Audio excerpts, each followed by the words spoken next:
The Russiagate story was one of the biggest political scandals of our time. For years, Americans were told, almost daily, that Donald Trump was a Russian asset, that Vladimir Putin helped him win the 2016 election, that the Kremlin had secret leverage over the President of the United States. The story dominated headlines. It filled hours upon hours of cable news, and it shaped public opinion in ways we're still dealing with today. But now, after years of investigations, declassifications, and first-hand testimony, the truth is finally coming out, and it looks nothing like the story the media sold us. Act 1. The meltdown on live TV, IT, all started with a viral TV moment. Jessica Torlov, a Democratic strategist and television personality, was debating Tulsi Gabbard and others about the Russiagate report. But there was a problem. She hadn't even read the full report she was trying to defend. What followed was a chaotic exchange. Stammering, talking in circles, interrupting, and desperately trying to hold on to a narrative that was falling apart in real time. It was almost symbolic because for years, the political left had done the exact same thing, defending a collapsing story, not with facts, but with outrage and blind faith in the official version. And this wasn't about a small detail. The question at hand was whether Vladimir Putin actually wanted Trump to win in 2016, the very foundation of the Russiagate scandal. Act 2. What the report really said. Let's clear something up. The original intelligence assessment, the one used by the media to claim Putin favored Trump, was flawed. Declassified memos now reveal that top officials ignored their own analysts, overruled dissent inside the CIA, and pushed a conclusion they already wanted. Here's what the evidence actually showed.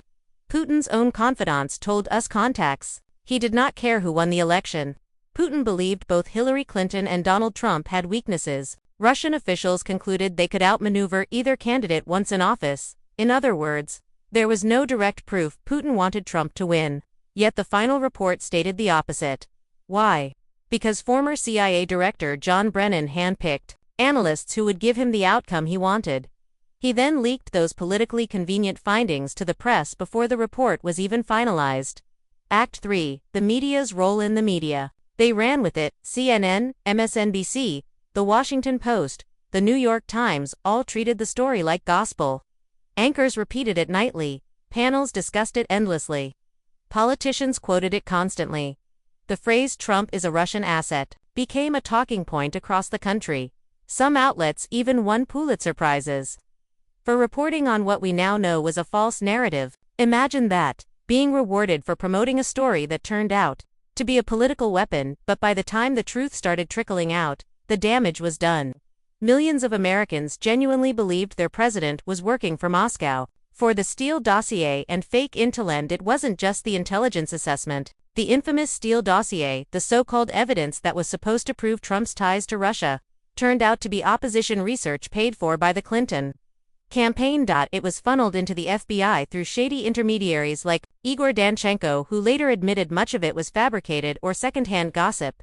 Yet that dossier helped justify surveillance warrants, investigations, and years of wall-to-wall coverage on TV. Looking back, it's shocking how quickly unverified rumors were treated as fact, simply because they fit the narrative that Trump and Russia were working together. Act 5. Tulsi, Megyn Kelly, and the pushback when Tulsi Gabbard and Megyn Kelly began pointing to the declassified documents. The media and their allies didn't want to hear it. Tulsi explained how the intelligence community had ignored contradictory evidence and inserted politically motivated claims. Megyn Kelly calmly dismantled Torlov's talking points, quoting directly from the report. And in that moment, the debate exposed something larger. The so-called facts about Russiagate weren't facts at all. They were selective leaks, political spin, and convenient omissions. Act 6. A pattern of deception. This isn't the first time the intelligence community has played this game.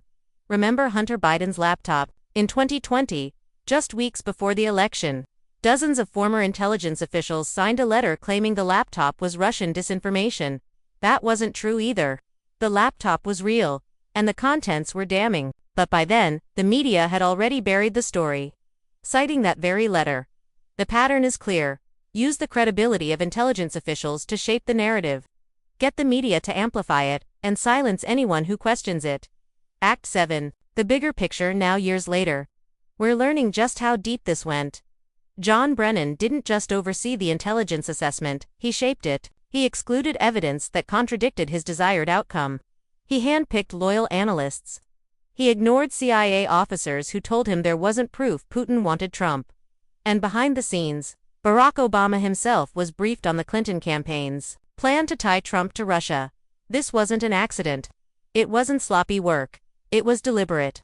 A coordinated operation to delegitimize a political opponent. Act 8. Accountability. So where do we stand now? The Department of Justice is reviewing possible criminal referrals for Brennan, Clapper, and Comey. Declassified memos are being released, showing exactly how the Russiagate narrative was built. And figures like Kash Patel promise that the full archive will eventually be public, with no redactions, but accountability is slow. And for many Americans, the damage is permanent. Once you've told people for years that their president is a foreign asset, you can't just erase that belief overnight.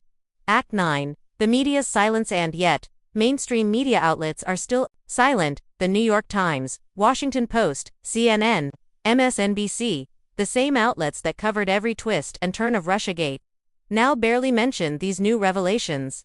When they do cover it, they downplay the evidence or distract with unrelated details, because if they told the truth, they'd have to admit their role in one of the biggest political disinformation campaigns in American history. Act 10. The question. So, here we are.